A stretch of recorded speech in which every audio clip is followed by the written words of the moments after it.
नाजरीन आदाब, शान टीवी के स्पीड न्यूज़ में आपका इस्तकबाल है। मैं सैयद याकूब सरोश आपकी खिदमत में हाजिर हूँ। तेलंगाना में एसएससी बोर्ड इम्तहानात का आगाज़ हो गया है। बड़े पैमाने पर हुकूमत के महकमे तालीम ने इन इम्तहानात की तैयारी की है। रियासत भर में मुनक़्क़िद होने वाले ये इम्तहानात 17 अप्रैल तक जारी रहेंगे। 5 लाख से ज़ायद स्टूडेंट्स इस साल इम्तहानात में पेश हो रहे हैं। रियासत भर में 20,000 से ज़ायद मराकज़ कायम किए गए हैं। सख्त हिफाजती इंतज़ामात के दरमियान ये इम्तहानात मुनक़्क़िद होते हैं। इम्तहान सेंटर से 200 मीटर के फासले तक इम्तनाई अहकामात का नाफिज कर दिए जाते हैं। एसएससी बोर्ड इम्तहान को स्टूडेंट्स की तालीमी हालात का एक बेहतरीन मोड़ भी करार दिया जाता है। ज़िला कलेक्टर हैदराबाद हरिचंदना दसारी IAS ने बंजारा हिल्स के एक स्कूल में कायम एसएससी इम्तहान मरकज़ का मुआयना भी किया। वज़ीर आज़म नरेंद्र मोदी ने आसाम में कांग्रेस पार्टी को अपनी शदीद तनकीद का निशाना बनाते हुए कहा कि मुसलसिल शिकस्त की वजह से कांग्रेस मायूस हो गई है और अपनी इस मायूसी में मुल्क की आवाम को गुमराह करने की कोशिश कर रही है।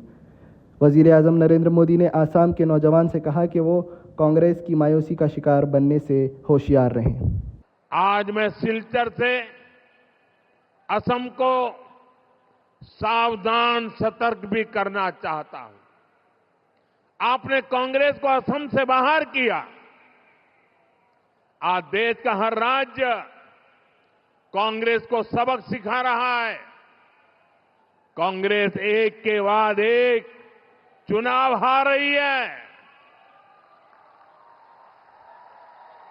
अब निकट भविष्य में कांग्रेस खुद के पराजय के इतिहास की सेंचुरी मारने वाला है। हार की हताशा से भरी कांग्रेस ने देश के खिलाफ ही मोर्चा खोल दिया है। कांग्रेस के नेता देश को बदनाम करने में जुट गए हैं। गुजरात पेट्रोलियम और गैस ने शहरियों के लिए एक अहम जानकारी जारी की है। गुजरात ने अपनी इस जानकारी में लिखा है कि शहरियों को पेट्रोल और डीजल के मुतालिक फ़िक्रमंद होने की ज़रूरत नहीं है। वाफिर मिक़दार में पेट्रोल और डीजल दस्तयाब है।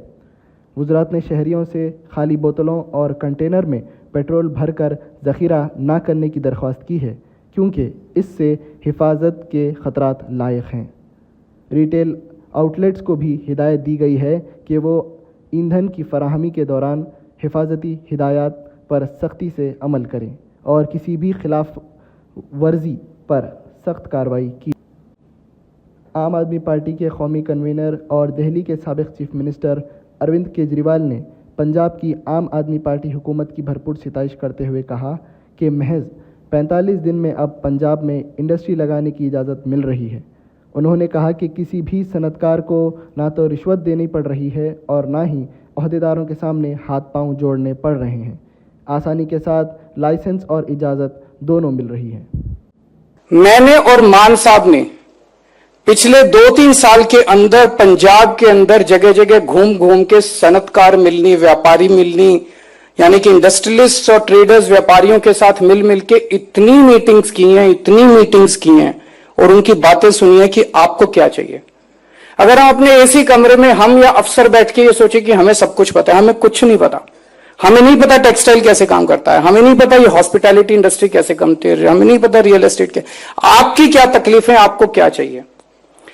ये सारी मीटिंग्स के बाद मोटे मोटे तौर पे एक बात निकल के आई कि लोग सरकार से दुखी हैं, सरकार की इंटरफेरेंस से दुखी हैं। अगर एक ही डिमांड है कि सरकार इंटरफेयर करना बंद कर दे, हमें अपना काम करने दो, हमें अपना धंधा करने दो। 24 घंटे हम सरकार का कभी ये डिपार्टमेंट, कभी वो डिपार्टमेंट, कभी ये अप्रूवल, कभी वो अप्रूवल, कभी ये पेनल्टी, कभी ये धमकी, कभी ये इंस्पेक्टर, कभी वो इंस्पेक्टर, फंसे हुए हैं सारे हमारे व्यापारी इस तामझाम के अंदर। तो वहां से हमने प्रेरणा लेके कई सारी चीजें शुरू की। सबसे पहले हम लोगों ने पिछले साल जून 25 के अंदर फास्ट ट्रैक पंजाब पोर्टल बनाया, जिसमें फ्लैट, अगर आप कोई नई इंडस्ट्री लगाना चाहते हैं या आप एग्जिस्टिंग इंडस्ट्री को एक्सपैंड करना चाहते हैं तो फ्लैट 45 डेज के अंदर आपको अप्रूवल मिलेगा। सिंगल विंडो सिस्टम, आप वहां पे अप्लाई कीजिए, ऑनलाइन अप्लाई कीजिए, आपको किसी से मिलने की जरूरत नहीं है, कहीं जाने की जरूरत नहीं है। 45 डेज में अगर आपको अप्रूवल ना मिले तो 46वें दिन कंप्यूटर के अंदर सॉफ्टवेयर में डाल दिया, ऑटोमेटिक जनरेट हो जाता है कंप्यूटर से, आपको डीम्ड अप्रूवल, सारे डिपार्टमेंट्स की अप्रूवल मिल गई, आपको कहीं जाने की जरूरत नहीं है। जब मैं ये कह रहा हूं, आप में से बहुत सारे लोग सिनिकली सोच रहे होंगे मन में, पूरे देश के अंदर, मैं भी पहले सरकार में ही काम करता था, एक अफसर की तरह काम करता था, ये सिंगल विंडो शब्द बड़ा खराब हो गया, जिसको देखो वही कहता है। हुकूमत तेलंगाना की जानिब से हर साल की तरह इस साल भी दावत इफ्तार का अहतमाम किया जाता है। 15 मार्च को फतेह मैदान के वसीअ अरीज़ ग्राउंड पर यह दावत इफ्तार मुनक़्क़िद होगी। महकमे अक़लियती बहबूद की जानिब से इस दावत इफ्तार के सारे इंतज़ामात अंजाम दिए जाते हैं। रियासती वज़ीर अक़लियती बहबूद मोहम्मद अज़हरुद्दीन ने चीफ मिनिस्टर रेवंत रेड्डी से मुलाकात करते हुए उन्हें सरकारी दावत इफ्तार का दावतनामा पेश किया है। नाजरीन, स्पीड न्यूज़ का अब वक्त हो चला है। दोबारा हाजिर होंगे सैयद याकूब सरोश और शान टीवी की सारी टीम स्पीड न्यूज़ के साथ। तब तक के लिए खुदा हाफिज़।